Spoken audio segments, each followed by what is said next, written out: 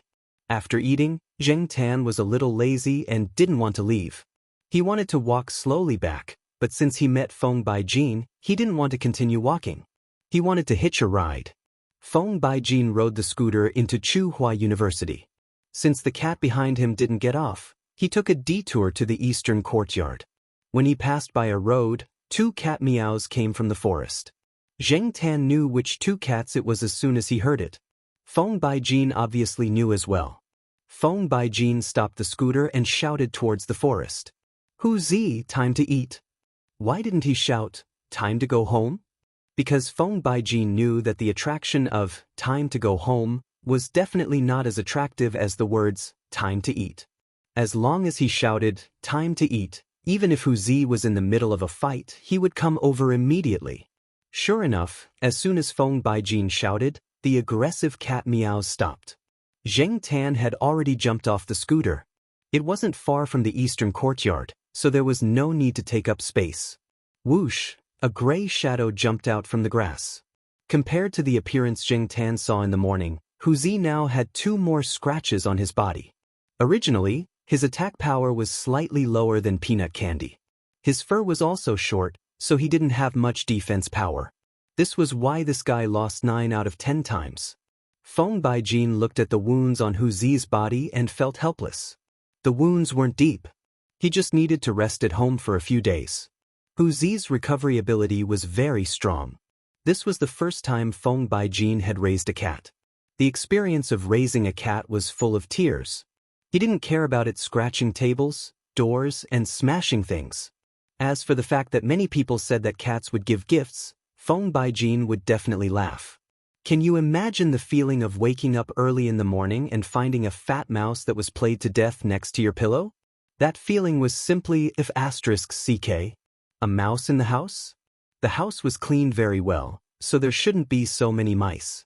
Aunt Li, who was in charge of housework at Feng Baijin's place, was still puzzled. Until one day, when she was walking in the neighborhood, a resident saw her and greeted her with a smile. "Your cat must be very patient. They caught all the mice in my house." While Feng Baijin was thinking, Hu Zi had already jumped onto the scooter's trunk and meowed. "Go back and eat your cat food. It's not suitable for you. The taste is too strong." Feng Baijin picked up the cat on the scooter's trunk and put it in the basket in front of the scooter. Hu Zi also cooperated. He squatted in the basket, put his chin on the side of the basket, and looked down at Peanut Candy, who jumped out from the grass. Peanut Candy stared over there and wagged her tail vigorously. The meaning of a cat wagging its tail was different from that of a dog. A dog wagged its tail when it was in a good mood, but a cat wagged its tail when it was happy. There were many meanings in a cat's tail wagging. Different amplitude and strength reflected different emotions. It could be thinking about something, or it could be angry. For example, Peanut Candy was wagging her tail for the latter. Feng Baijin was talking to Zheng Tan and Hu Zi about not eating dead rats. As soon as he saw Peanut Candy, he didn't say anything and just drove away. Every time Feng Baijin saw Peanut Candy, he would take a detour. He couldn't help it. His cat attracted hatred, and he also suffered. Peanut Candy could chase cars for a long distance. The few claw marks on Feng Baijin's scooter were made by Peanut Candy. Feng Baijin's family always thought that it was Hu Zi, or else they would be even more worried. Peanut Candy didn't even care about Xiaogua, let alone Feng Baijin, who had no relationship with him. Every time he saw Peanut Candy, Feng Baijin was scared witless. However, probably because Zheng Tan was here, Peanut Candy didn't chase after him this time.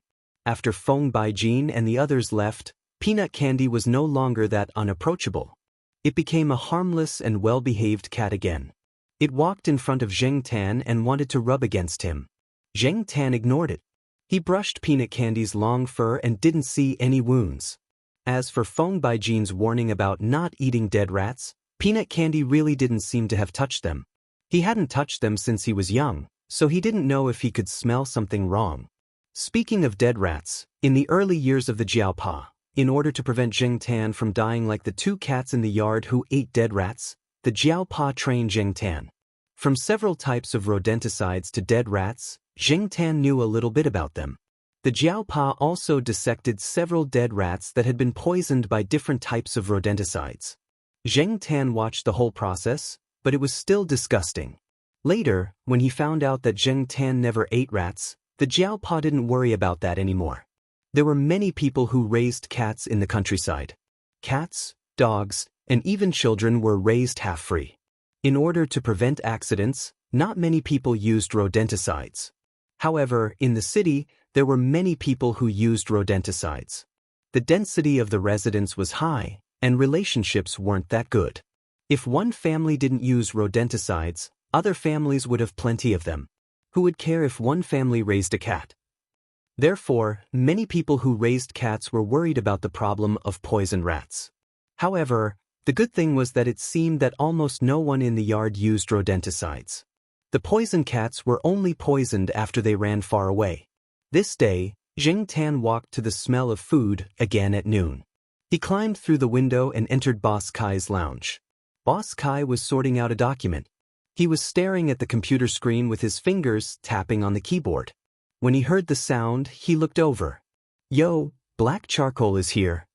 As he spoke, Boss Kai tidied up some of the printed documents on the desk to make some space. Zheng Tan was going to jump over to the desk, but when he was about to jump, he suddenly stopped. He took back his foot and sniffed the air hard to distinguish the smell in the room. Boss Kai looked at Zheng Tan strangely.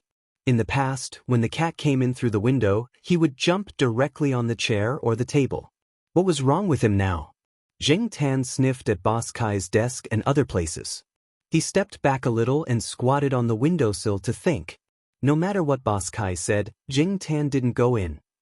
Chapter 330. Black charcoal, what's the matter with you? Boss Kai couldn't help but stand up from the computer chair. He walked to the window and looked outside. There was nothing special. He then looked at the black cat on the windowsill. It was still staring at the room as if there was something scary in the room. Black charcoal? Boss Kai shouted again. The uneasiness and impatience in his voice grew deeper.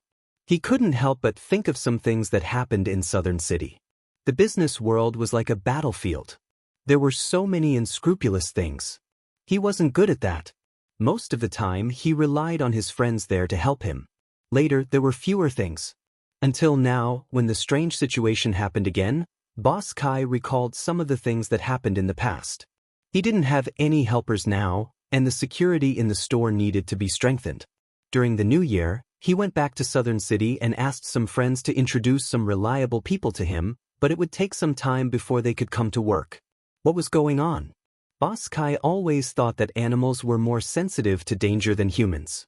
Besides, he knew that this black cat was different, so he trusted it more. Because of this, he couldn't help but feel nervous. The unknown danger made it hard for people to calm down. Zheng Tan didn't want to ignore Boss Kai. He was just thinking. He stayed on the windowsill and didn't even go over the window. He smelled something, but from Boss Kai's reaction, he didn't seem to notice it. This kind of smell wasn't strong, and it was difficult to distinguish.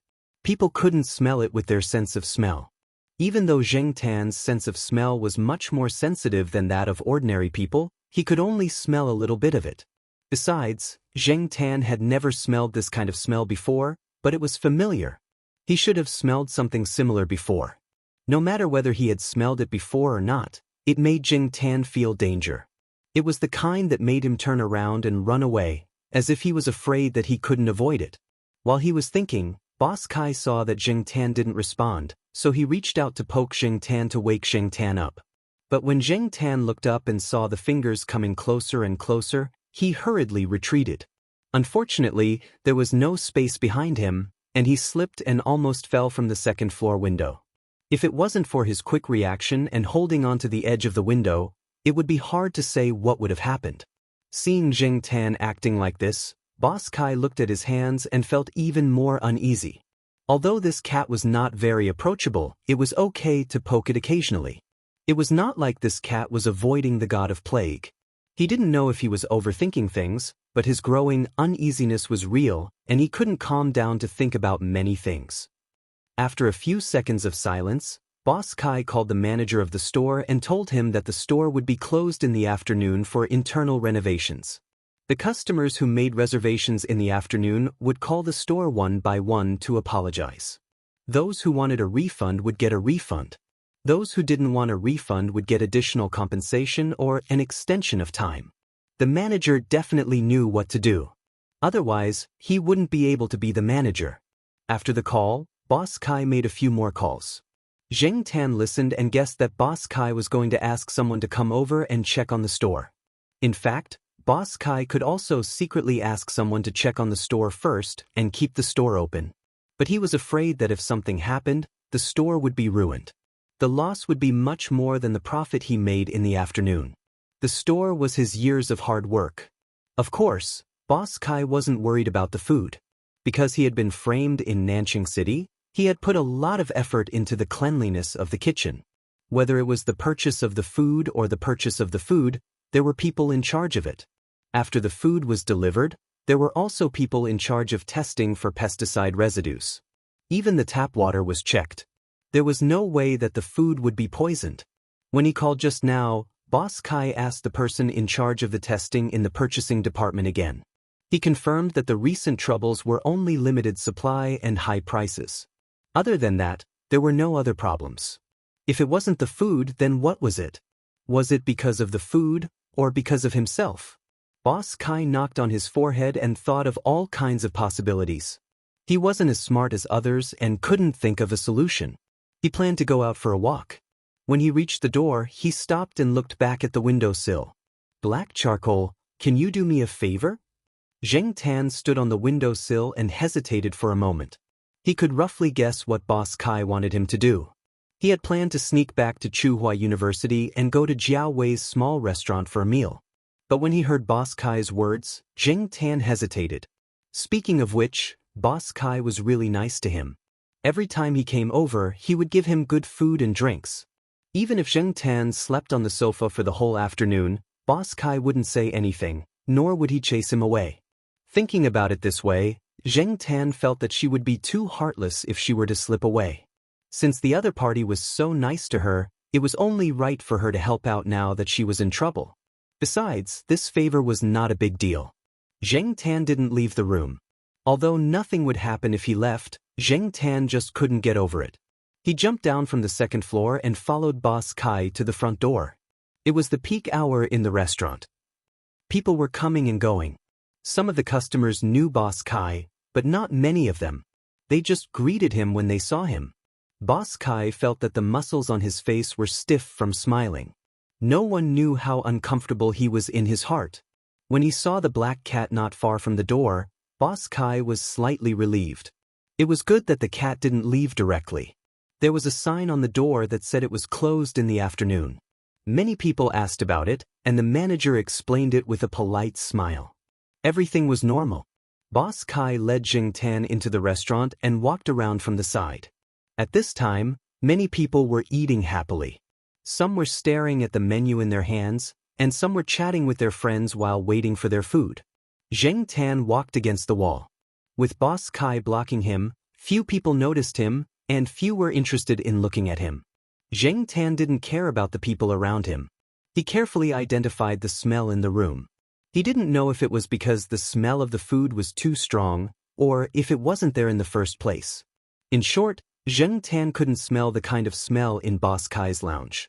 He walked around the hall on the first floor, and then went up the stairs to the second floor. There were many small rooms on the second floor. People sitting in the small rooms wouldn't notice Zheng Tan. Only people walking around in the corridor would notice him. At this time, Boss Kai didn't care about those things. Someone he knew asked Boss Kai why he let a cat walk around here. Boss Kai made up a few excuses, and the other person didn't really care about these things, so he didn't ask more. Zheng Tan walked around the second floor. Just like the first floor, he didn't smell that kind of smell. He thought that the smell was too faint to distinguish, and it was probably suppressed by the smell of the food. Besides, there were so many people walking around, and all kinds of smells were mixed. It was reasonable that he couldn't recognize it. Thinking that maybe he didn't recognize the smell, Zheng Tan suddenly stopped and looked at a table next to him. Boss Kai saw that Zheng Tan didn't have any special reaction from the first floor to the second floor, and he relaxed a lot. This meant that there was no problem with the place where he ate, and the customers wouldn't be affected. Was it only his room that had a problem? Was there really someone who wanted to deal with him? Boss Kai started to think again when he saw the black cat. He suddenly stopped and looked at the table next to him. This table wasn't close to the dining area on the second floor. Sometimes, it was placed here to make it easier to collect the tableware. Most of the things placed here were the staff's, and it was also close to the staff lounge. Was it the staff's problem? Zheng Tan also thought that maybe one of the staff had a problem with Boss Kai and deliberately set him up, but he didn't smell that kind of smell when he walked to the staff lounge. He even followed Boss Kai into the lounge. The two staff who were resting were so scared that they stood up immediately, afraid that their boss would think that they were slacking off. Staff lounge, no problem. In that case, after walking out of the staff lounge, Boss Kai looked at the small room next to him. It was the resting place for the cleaners. Because there weren't many waiters, it wasn't big. Opening the door, Zheng Tan followed Boss Kai into the room. At this moment, there were only two middle-aged women waiting for their shift. There were all kinds of cleaning supplies on the shelves. Every cleaner had their own cabinet, where the cleaning supplies were placed. Different people were responsible for different places. If there was a problem, they would go to the person who was responsible for that place at that time. Seeing Boss Kai, the two cleaners were very restrained. They didn't look like the kind of people who were good at flattery. They did a good job in the last few months at the end of last year without any problems. Moreover, they had a lot of experience in this field before and hadn't been reprimanded by their previous boss. It could be seen that they had done a good job in cleaning before. Otherwise, they wouldn't have been retained until now. There was no change in the number of cleaners this year. Boss Kai smiled stiffly and talked to the two cleaners. He knew that one of them was the one who cleaned his room this morning. If he looked carefully, he could see a bit of guilt in this person's eyes. However, Boss Kai didn't think that this person would harm him. Some people would try to get some benefits in private. As long as it was within the acceptable range, Boss Kai wouldn't pursue it. This was also a kind of balance. While chatting with the two cleaners, Boss Kai also paid attention to Zheng Tan until he saw Zheng Tan stop in front of a cabinet. Whose cabinet is that? Boss Kai pointed at the cabinet and asked. Boss? The one who was responsible for cleaning Boss Kai's room in the morning said. He looked very nervous. No matter how good Boss Kai's temper was, he couldn't hold back a smile now. Open the cabinet. Boss Kai said. The two cleaners thought that Boss Kai was checking on them, so it was reasonable for Boss Kai to do a spot check and check the equipment. However, when they saw the look of panic on the cleaner's face, Boss Kai's calm face darkened. The cleaner opened the cabinet and showed Boss Kai the cleaning tools inside. At the same time, she took the initiative to admit her mistake. She sold the cleaning agent in the store and used the cheap cleaning agent in her own house. The cleaning agent in the store was of good quality, and the price was much higher than that of ordinary cleaning agents. Many cleaning agents outside cost 3 to 5 yuan for a 500g bottle, but the cleaning agent in the store cost 30 to 50 yuan for a bottle. Zheng Tan looked at the middle-aged woman who tried her best to admit her mistake. What she said should be true, but Zheng Tan did smell that kind of smell from here. This person's cabinet smelled different from other cabinets, so he didn't want to go near it just now. Zheng Tan looked at the middle-aged woman's hands. It was a pair of hands that had worked hard. They were old and wrinkled, indicating that this person often did low-level work. At the same time, Zheng Tan also noticed that the cleaner's fingers, which were tugging nervously, had white stripes on them. They were different from the half-moon marks on a normal person's fingernails. Chapter 331. In fact, when Zheng Tan came in, he smelled the smell that made him very uncomfortable. It was slightly stronger than the smell in Boss Kai's lounge, and the source of the smell was the nervous cleaner. Looking at the cleaner's fingernails, Zheng Tan didn't know whether this auntie knew she was in a very dangerous situation. In addition to the cleaning tools, the store distributed cleaning clothes and shoes. The cleaner at work would put her clothes in the wardrobe. Zheng Tan could smell the stronger smell from the wardrobe. Of course, it was only relative. People might not be able to recognize it with their sense of smell. Zheng Tan couldn't tell Boss Kai in detail. Moreover, Boss Kai had realized that there might be something wrong with the bottle of cleaner, so he took action quickly. In the afternoon, the food flavor store was closed, and the door was closed. When people outside walked past, they could hear some knocking and the sound of an electric drill. Looking at the renovation sign hanging outside, they didn't think much about it. Many stores would renovate on weekdays so that they could make a better profit on weekends. In the food flavor store, there was indeed work going on. Boss Kai had noticed some places that needed minor repairs, and the layout also needed to be adjusted slightly. After all, people had different habits in different places. This was a good opportunity to tidy it up. His lounge was the main place for the renovation, and it needed to be completely cleaned and redecorated. Jing Tan didn't go back in the afternoon. He stayed there and watched Boss Kai look for help. Boss Kai's hands were shaking when he received the test results. The several highly toxic heavy metals made him panic. The test results showed that some of them were insecticides. Nowadays, many people didn't use those heavy metals to grow vegetables or kill insects.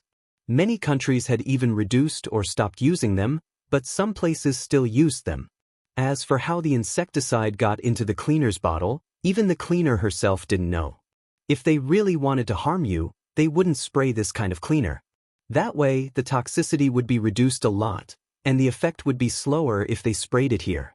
To achieve their goal, it's better to spray the insecticide directly, the friend who helped Boss Kai with the test said to Boss Kai. According to the cleaner, she felt that Boss Kai was a good person. She felt bad for taking advantage of Boss Kai in private. When she was cleaning, she even wiped Boss Kai's keyboard and computer hard. This was also the reason why Jing Tan avoided Boss Kai's hand, because Boss Kai's hand had the same smell. Thinking about it, if the bottle of detergent was replaced with the kind of insecticide that didn't have any smell, the computer, keyboard, desk, sofa, window, and other places that Boss Kai came into contact with every day would be covered with poison. Anyone who lived in such a room for a long time couldn't help but tremble. Don't worry, it might be an accident. Anyway, you'd better investigate this matter carefully. Of course, if it's really an accident, I can only say that you're a little unlucky this year. Lao Kai, this is your zodiac year, right? That person just said it casually, but he didn't expect Boss Kai to seriously nod his head. The other person opened his mouth, but in the end, he could only remain silent. Although he usually joked with others that his zodiac year was a little unlucky, he didn't think so in his heart. He didn't believe in those things because his zodiac year didn't have any big ups and downs. However, it was hard to say for Boss Kai. He even encountered such a thing. Fortunately, he found out in time and didn't make a big deal out of it. Before the lounge was cleaned and renovated, Boss Kai temporarily separated a room on the second floor of food flavor.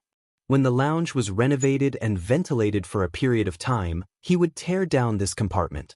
As for the investigation, Boss Kai didn't have many connections in Chuhua City, and he didn't have any foundation.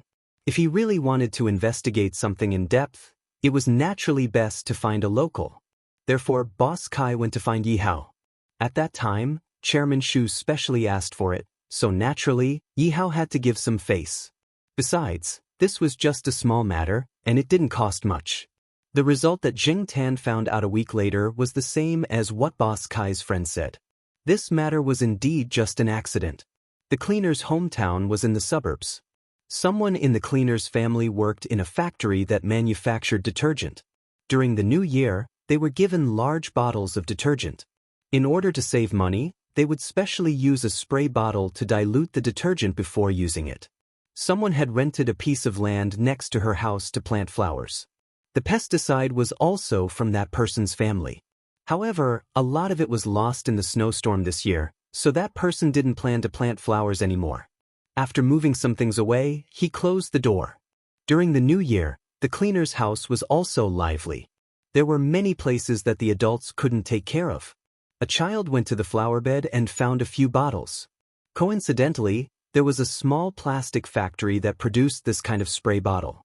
The spray bottles used by everyone were similar, but those children didn't know.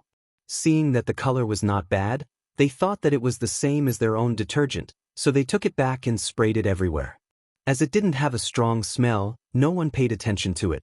Later, when the child didn't play with it, he directly put it on the table.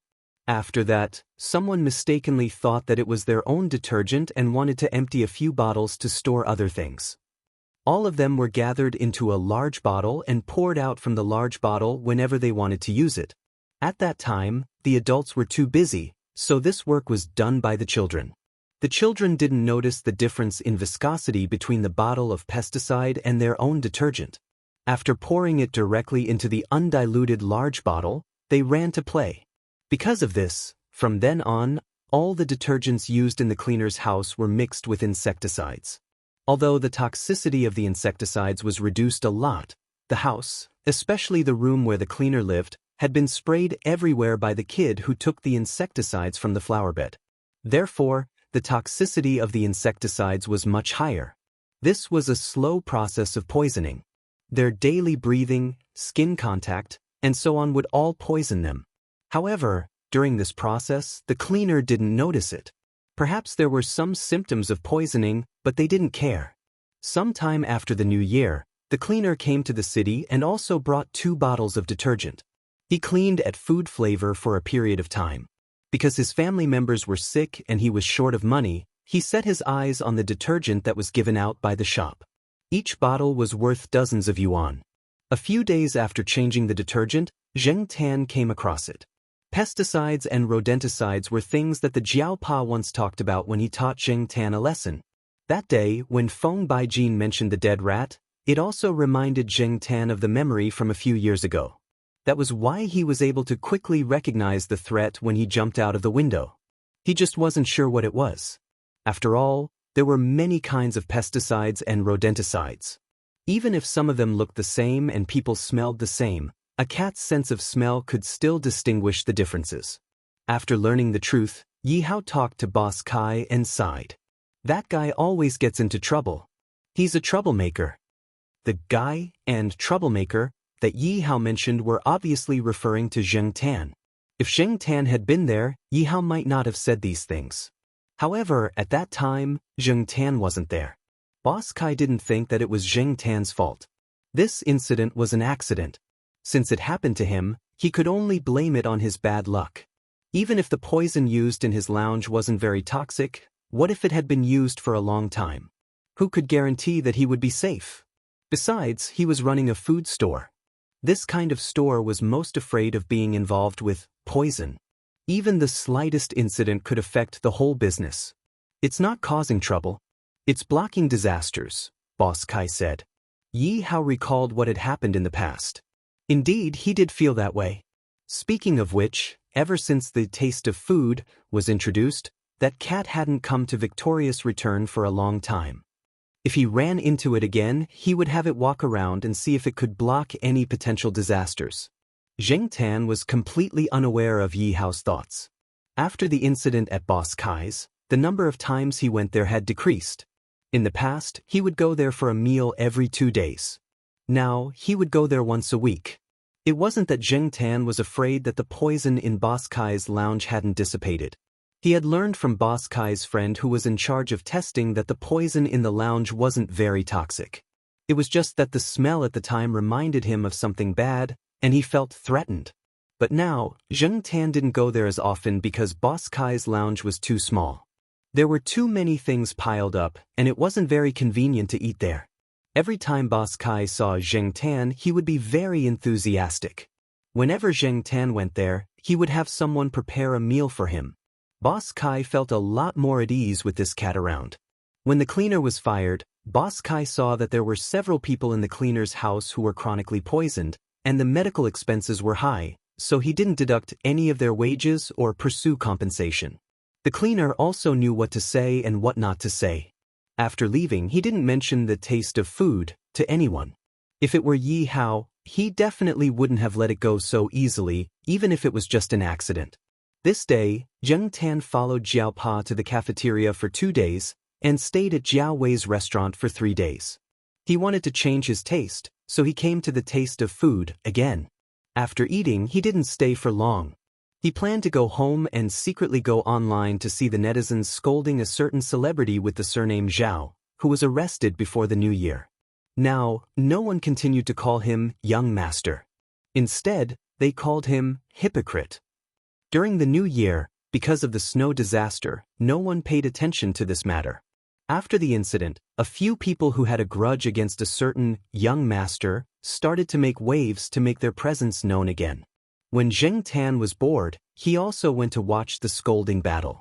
Unexpectedly, after taking 2 steps, Zheng Tan was stopped by someone again. This time, it wasn't Feng Baijin, but Heir Mao, whom he hadn't seen in a long time. Heir Mao officially became a father on New Year's Day. As he wished, he had a daughter. Because she was born on New Year's Day, her nickname was Yuan Yuan.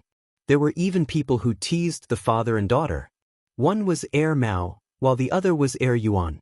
If the word money was added, then the price would be 10 times higher. This time, Heir Mao came here to deliver an invitation. It was his daughter's 100th day banquet, so the few families here had to make the trip themselves. Celestine and Jiao Pa also sent an invitation. He had just delivered an invitation from Triumph and bought some food. He knew that the dishes at the Taste of Food were good, but he rarely came here. It was rare for him to come here, so he bought some food. Later, he still had to go to the old lady's place in the lakeside villa, so he bought some food and brought it over to share with the old lady. That great aunt was old, but her appetite was quite good. Black Coal, let's go. Let's go see Great Aunt together. Heir Mao got into the car and waved at Zheng Tan.